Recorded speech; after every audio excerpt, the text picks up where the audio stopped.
I'm Aaron Baker from PhoneDog.com, refereeing the hardest battle in my telecommunications career. This is the Samsung Galaxy S4. This is the HTC One. Let's put them together and see which one comes out on top. It's the most challenging dogfight I've had to do in my career at PhoneDog.com. It's the Samsung Galaxy S4, the HTC One, both Android powerhouses from their respective manufacturers and both Android champions in 2013. It's going to be a tough battle, so without further ado, let's get started in this epic head-to-head comparison. Before I do that, though, special thanks to our partners at Best Buy Mobile for giving us devices like this for use in our One Paw Bandit giveaway game. When you walk into Best Buy Mobile to get your S4 or your One, you'll walk out working. They'll help you set up your email, your web, your contacts, your settings, so when you walk out the door, you're good to go at Best Buy Mobile. Samsung Galaxy S4, HTC One, to give you a quick recap of specifications. This is the S4. It's got a 1.9 gigahertz quad-core Snapdragon 600 CPU in the United States. It's packing a 5-inch 1080p HD display with 441 pixels per inch, a 2,600 milliamp hour non-removable battery in the back that is 500 milliamp hours larger than the Samsung Galaxy S3. 13 megapixel camera with 1080p HD recording, Android 4.2.2 Jelly Bean with TouchWiz, and a host of new software features that are absolutely incredible. So design-wise, kind of evolutionary in look and feel from the Galaxy S3. Software-wise, a huge change all around, and despite the fact that it is a bigger display, it's actually thinner, 7.9 millimeters, and lighter, 4.59 ounces versus the Galaxy S3. Here's the HTC One, a complete change for HTC with a gorgeous metal build quality and glass on the back. And specs-wise, it's packing a 1.7 gigahertz quad-core Snapdragon 600 CPU, a 4.7-inch 1080p HD display with 469 pixels per inch. Bigger display, more PPI over here. It's got a 4 ultra pixel camera, so also, really when you look at it, a 4 megapixel camera, but lets in a lot more light, ideal in low light situations. It's something HTC is trying to do. They're trying to pull away from the megapixel myth and push forward with some great innovations like low light and a feature called HTC Zoe, which we'll talk about later in the dogfight. Front-facing camera as well with wider viewing angles so you can get more people in your front-facing shot. It's also got 2 gigabytes of RAM, as does the Galaxy S4, a 2,300 milliamp hour non-removable battery, and Android 4.1, also known as Jelly Bean, though it's the older version, with HTC Sense version 5, complete with HTC Blink feed, of which PhoneDog is a part of. Now, for more on the Galaxy S4, check out our product hub at PhoneDog.com/Galaxy S4. You can get your news, your videos, your reviews, and more, all from that simple page. Galaxy S4 is going to be available on Verizon, AT&T, Sprint, T-Mobile, C-Spire, US Cellular, and Cricket very soon in white and black, 16, 32, and 64 gigabyte configurations, depending on which one your carrier, or 2 or 3, your carrier decides to stock. Over here, HTC One available in silver now, black very soon, 32 and 64 gigabyte variants, depending also on which one your carrier decides to stock. So keep in mind here, even though these are both running Android, take a look at how different these look. Android 4.2 over here, 4.1 over here, and this one is a dramatic overhaul from what you remember from HTC in the past. Even recent devices like the HTC Droid DNA or the One X Plus, huge difference in HTC Sense 5. You're going to notice stuff out of the gate immediately. The clock, for example, sits at the top of the apps and can't be removed. When you're over at Blink Feed, you've got a clock over here as well. Blink Feed is fantastic. We'll talk more about that in just a second. Over here, if you've worked with the Galaxy S3 before, you're probably going to be familiar with the overall look and feel of the Galaxy S4. These are both Sprint devices, I should point out, and on the right side of the S4, you've got a volume rocker, micro USB charging port at the bottom, power button over on the right side, 3.5 millimeter headphone jack up top, and then over here, micro SIM card slot. You have to have a tool to remove. Off-center micro USB charging port. Then you've got a volume rocker over here. You get your power button up top, 3.5 millimeter headphone jack up top, and then you've got back and home, of which doubles up for a couple different things. You press and hold to activate Google Now, and then double tap to activate recent applications. Down here, you've got a physical button, much like the Galaxy S3 and the Note 2, and 2 capacitive buttons, menu and back down at the bottom. So let's take a look at the applications that come out of the gate here. These are both Sprint devices, I should add, and you're going to get Sprint applications for the most part out of the box. Typical Google integration, some Samsung and HTC stuff on both of these devices, but you're going to see the typical Sprint stuff here. Sprint Music Plus, Sprint TV and Movies, Sprint Worldwide on both of these, Sprint Zone, and then of course Sprint ID running underneath both of these devices. So let's start by taking a look at the display of these devices. 5-inch 1080p HD display over here with 441 pixels per inch, and like I said in the beginning, despite the fact that you'd think it'd be larger, it is a larger display. It's exactly the same size and actually thinner and lighter than the Samsung Galaxy S3. So bringing the S3 over for comparison's sake, you can see both of these are easy to fit in the hand. So don't be swayed by the larger display on the Galaxy S3 if you're used to the the S4. If you're used to the S3, you can take advantage of the S4 and not have any sort of learning curve in the overall design of the device. Now, plastic on both of these devices, though I will say the Galaxy S4 has Gorilla Glass 3, so this is going to be a durable device, and if you've watched anything on the internet with the knife tests that's making its way around the internet right now on the Galaxy S4, you can tell it's a durable device. So don't write off the plastic because you don't think it's durable. In fact, metal might be the one that's more prone to bending, or denting I should say, or glass cracking.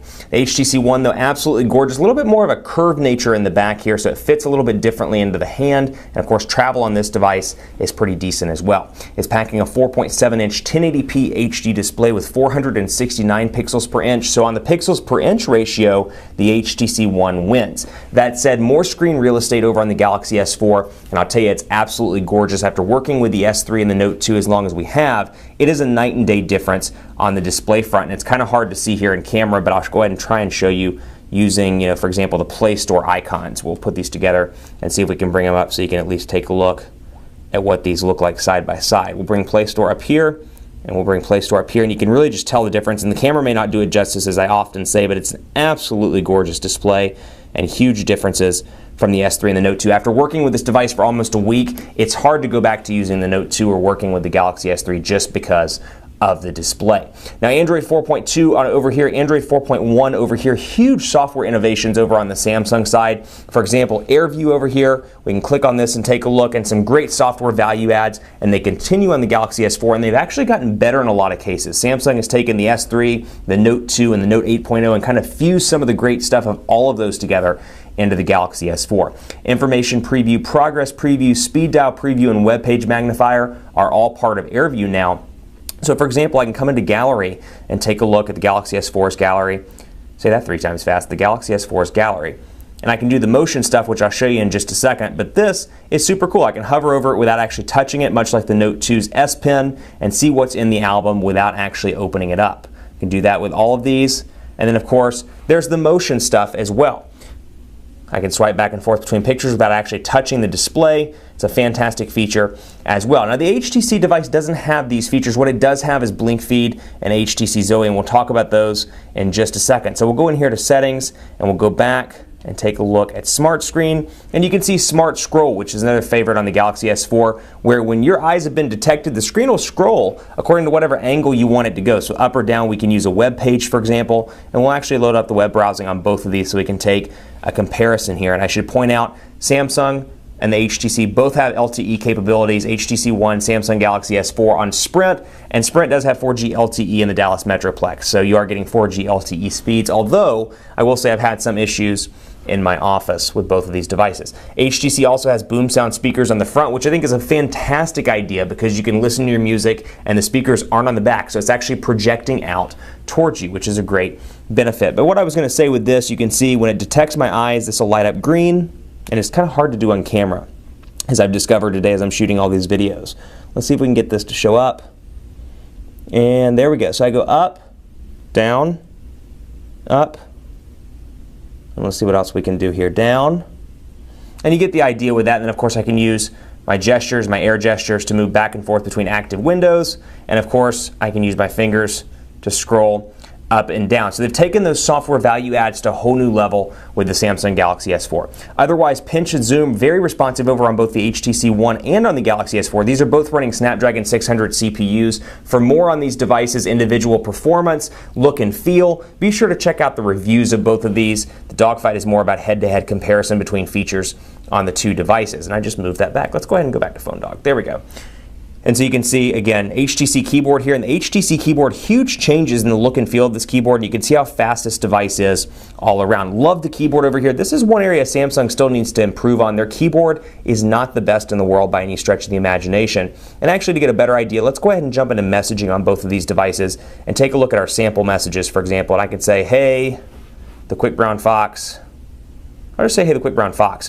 One thing that really annoys me about Samsung's keyboard, I should say, is it's incredibly hard. It doesn't actually autocorrect stuff. So let's say I say jumps and I do a D. It realizes that it's jumps that I'm trying to say, but when I hit space, it doesn't give me the option to autocorrect. And there is no setting that I can find to actually enable autocorrection. And it's so frustrating on this keyboard. That said, love the 5-inch display. I think for a lot of people it's going to be an incredible sweet spot. People that find the Note 2 to be too big, but maybe find the Galaxy S3 or even the HTC One display to be just a little bit too small. You'll be pretty happy with the 5-inch display over here. So the quick brown fox is happy that it is Tuesday.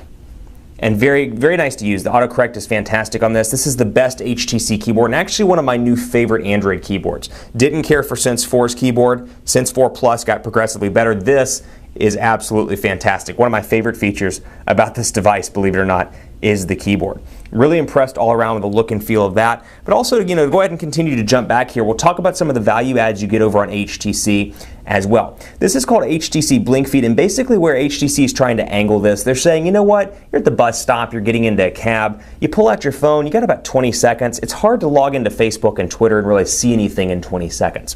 What Blink Feed's intended to do is aggregate your news, your Facebook, your Twitter, and bring it all together into this really clean, beautiful looking feed. I should actually add PhoneDog is part of this feed as well. So if you have an HTC One, be sure to go find us in HTC Blink Feed. But really impressed with the look and feel of this. It's fluid. It's very much like a Flipboard alternative for HTC, but it comes out of the box. So when you turn this phone on for the first time, this is what you're going to see, and then you're going to see one Android home screen. You can have up to 5 Android home screens, including Blink Feed, so 4 blank home screens, whereas over here you can have the usual 7 home screens on the Samsung Galaxy S4. And of course you got your widgets that you would expect on both, and you see some minor changes on both units. For example, you'll notice the clock widget has been enhanced on the Galaxy S4, as has it on the HTC One as well. Both are different from their predecessors. Nice, new, clean look and feel. But Blink Feed's really nice. You can scroll back and forth through these news articles, I should say, and take advantage, not the nude articles, the news articles, and scroll back and forth and see,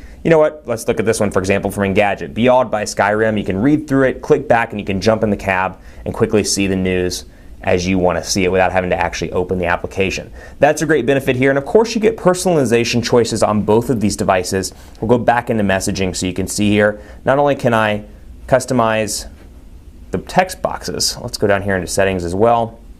Actually, not notifications, I'm sorry. General, and we'll go down here. Change the bubbles on both units. And there's some new bubbles here versus the Galaxy S3 and the Note 2. I can change those bubbles around. I can also change the background, and I can do the same thing over here on the HTC One. I can set a custom background image. I can change the colors as well. Pink, that sounds cool. And I can go back through here, not to be confused with the popular singer. Change the background style, Shazam, and I can see how those look. So really some customization on both of these devices to really make them all about you. Stay tuned for part 2 of this dogfight, and be sure to check the link right here for part 2. Once this video is uploaded, we'll throw in a YouTube link right around here. Just click it and it'll take you right to part 2 of this video. Stay tuned. We're going to cover quadrant standard, speed tests, and more on PhoneDog.com between the Samsung Galaxy S4 and the HTC One.